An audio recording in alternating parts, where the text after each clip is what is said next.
রাজ্যের মহিলারা বাড়ি থেকে বের হতেই ভয় পাচ্ছেন। কসবাকাণ্ডের প্রেক্ষিতে মমতাকে টার্গেট দিলীপ ঘোষের। বিজেপির রাজ্য সভাপতি নির্বাচন, দিলীপের আস্থা, দায়িত্বে রবিশঙ্কর প্রসাদ। অগ্নিমিত্রাকে কুকথা বিজেপি নেতার, সুকান্তর কাছে অভিযোগ, প্রকাশ্যে দলীয় কলহ। কাঠ মোল্লাদের দাওয়াই দিতে ভারত সেবাশ্রমের পাশে তথাগত। ঢাকায় দুর্গা মন্দির ভেঙে তীব্র নিন্দার মুখে ইউনূস সরকার, সাফাই দিয়ে কি বলছে জানেন? এখন অনেক কিছুই দেখি, আরও দেখবেন। কেষ্টর রথের রশিতে টান নিয়ে খোঁচা কাজলের। কসবা ল কলেজে গণধর্ষণের ঘটনার প্রেক্ষিতে মুখ্যমন্ত্রী মমতা বন্দ্যোপাধ্যায়কে সরাসরি নিশানা করলেন বিজেপি নেতা দিলীপ ঘোষ। তার অভিযোগ, মুখ্যমন্ত্রী প্রয়োজনীয় ব্যবস্থা নিচ্ছেন না বলেই রাজ্যে এই ধরনের ঘটনা বাড়ছে। বর্তমান পরিস্থিতি এতটাই ভয়ঙ্কর যে মানুষ ঘর থেকে বেরোতে পারছে না, মন্তব্য দিলীপ ঘোষের। এক সংবাদ মাধ্যমকে দেওয়া সাক্ষাৎকারে দিলীপ ঘোষ বলেন, মমতা বন্দ্যোপাধ্যায় এই সব ঘটনা দেখেন না। পশ্চিমবঙ্গে মহিলাদের ওপর অপরাধ বেড়েই চলেছে। আজকের দিনে মহিলারা ঘর থেকে বেরোতে ভয় পাচ্ছেন। টিএমসি অন্তত এই ধরনের ঘটনার নিন্দে করুক। সাংসদ কল্যাণ বন্দ্যোপাধ্যায়ের বিতর্কিত মন্তব্যের করা সমালোচনা করেন দিলীপ ঘোষ। কল্যাণ বলেছিলেন, বন্ধু যদি বন্ধুকে ধর্ষণ করে তাহলে কি করা যেতে পারে? তার জবাবে দিলীপ বলেন, ওর লজ্জা হওয়া উচিত। তিনি প্রবীণ নেতা, আইনজীবী, তার উচিত ছিল এই ধরনের ঘটনার প্রতিবাদ করা। প্রসঙ্গত, সংবাদ মাধ্যমকে দেওয়া এক সাক্ষাৎকারে কল্যাণ বন্দ্যোপাধ্যায় বলেন, আমি আইন কলেজের সেই ঘটনার আইনজীবী নই, তবে অভিযুক্তদের গ্রেফতার করা উচিত। কয়েকজন পুরুষ এই ধরনের অপরাধ করে, কিন্তু বন্ধু যদি বন্ধুকে ধর্ষণ করে তাহলে কি করা যেতে পারে? পুলিশ কি স্কুলে থাকবে? এটি একজন ছাত্রীকে অন্য ছাত্ররা করেছে, কে তাকে রক্ষা করবে? এটি একটি সরকারি কলেজ, পুলিশ কি সবসময় সেখানে থাকবে? এছাড়া দিলীপ ঘোষ সংবিধান প্রসঙ্গে আরএসএস সাধারণ সম্পাদক দত্তাত্রেয় হোসাবারের মন্তব্যের সমর্থন করেন। তিনি বলেন, সংবিধানের প্রস্তাবনায় সমাজতান্ত্রিক ও ধর্মনিরপেক্ষ শব্দগুলি ছিল না এবং এগুলো আমাদের মূল সাংবিধানিক চেতনার পরিপন্থী। সময় হলে সরিয়ে দেওয়া হবে। উল্লেখ্য, সম্প্রতি আরএসএস নেতা দত্তাত্রেয় হোসাবালে সংবিধানের প্রস্তাবনায় এই শব্দ দুটির অন্তর্ভুক্তির বৈধতা নিয়ে প্রশ্ন তোলেন, যা ঘিরে শুরু হয়েছে নতুন বিতর্ক। বিজেপির রাজ্য সভাপতি নির্বাচন, দিলীপের আস্থা, দায়িত্বে রবিশঙ্কর প্রসাদ। পশ্চিমবঙ্গ বিজেপির রাজনীতি ফের নতুন মোড়ে। রাজ্য সভাপতি নির্বাচন ঘিরে চূড়ান্ত প্রস্তুতি শুরু করেছে বিজেপি কেন্দ্রীয় নেতৃত্ব। নির্বাচন আধিকারিক হিসেবে দায়িত্ব পেয়েছেন সাংসদ ও প্রাক্তন কেন্দ্রীয় মন্ত্রী রবিশঙ্কর প্রসাদ। রাজনৈতিক মহলের মতে এটি বড়সড় নেতৃত্ব পরিবর্তনের ইঙ্গিত। রবিশঙ্করের হাত ধরেই শুরু হবে নির্বাচনের আনুষ্ঠানিক প্রক্রিয়া। বর্তমান সভাপতি সুকান্ত মজুমদার দায়িত্বে থাকবেন নাকি দিলীপ ঘোষ ফিরবেন, এই নিয়ে জোর জল্পনা। অভ্যন্তরীণ সূত্র বলছে, আরএসএস এর সমর্থন পেতে পারেন দিলীপ ঘোষ। 2019 সালের লোকসভায় বিজেপির সাফল্যের নেপথ্যে ছিলেন দিলীপ ঘোষ। দক্ষিণে শুভেন্দু অধিকারী ও উত্তরে সুকান্ত মজুমদারের মধ্যে দ্বন্দ্ব ও নেতৃত্বহীনতা সামাল দিতে তার অভিজ্ঞতাকে কাজে লাগাতে চাইছে কেন্দ্রীয় নেতৃত্ব। বিশেষজ্ঞদের মতে, দলীয় লাইন অস্পষ্ট হওয়ার ফলে বিজেপির জনপ্রিয়তা কমেছে।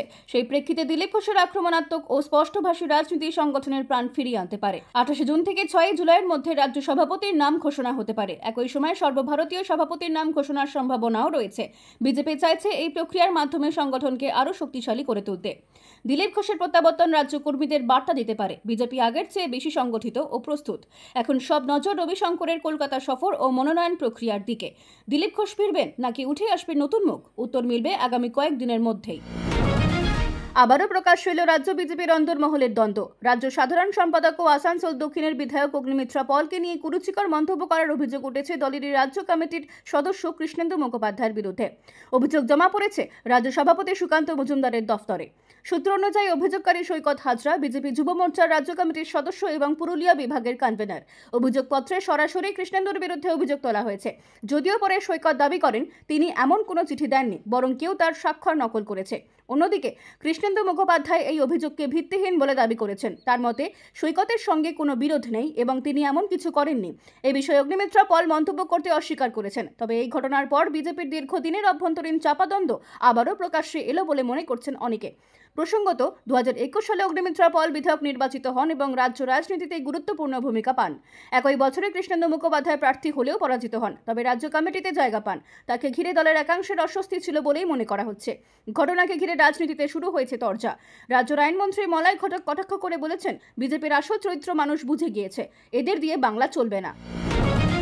মুর্শিদাবাদের বেলডাঙ্গা আশ্রমের সন্ন্যাসী কার্তিক মহারাজ ওরফে স্বামী প্রদীপ্তানন্দের বিরুদ্ধে 12 বছর আগের ধর্ষণের অভিযোগ ঘিরে চাঞ্চল্য ছড়িয়েছে।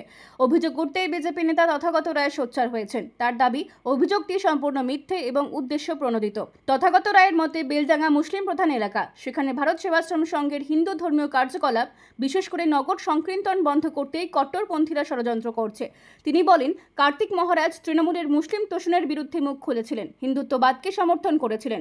সেই কারণেই তাকে ফাঁসাতে এই অপচেষ্টা। অভিযোগকারী সৈকত হাজরার দাবি, অভিযোগপত্রে তার স্বাক্ষর নকল করা হয়েছে। অন্যদিকে অভিযোগকারিনী শুরু থেকেই বেপাত্তা, যা এই অভিযোগকে ঘিরে সন্দেহ আরও বাড়িয়ে তুলেছে।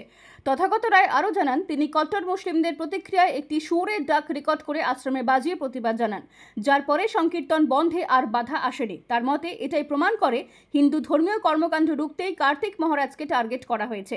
ভারত সেবাশ্রমের অনুসারীদের দাবি, কার্তিক মহারাজ সমাজসেবা ও ধর্মীয় কাজের জন্য পরিচিত। তার বিরুদ্ধে এমন অভিযোগ ভিত্তিহীন। তথাগত রায়ের বক্তব্য অনুযায়ী অভিযোগের পিছনে কোনো প্রমাণ নেই এবং এটি একটি রাজনৈতিক ও ধর্মীয় ষড়যন্ত্র মাত্র। সারাক্ষণ নিউজ চ্যানেলগুলো দেখে সময় নষ্ট না করে এই ভিডিওগুলোতেই দেখে নিন সারা দিনের সমস্ত গুরুত্বপূর্ণ খবরগুলো। তাই যখনই এই রকম থাম্বনেল দেখবেন তখনই ক্লিক করে দেখে নেবেন। ঢাকায় দুর্গা মন্দির ভেঙে তীব্র নিন্দার মুখে ইউনূস সরকার। সাফাই দিয়ে কে বলছে জানেন? বাংলাদেশের সংখ্যালঘু হিন্দুদের ওপর অত্যাচার নিয়ে ফের উত্তাল পরিস্থিতি।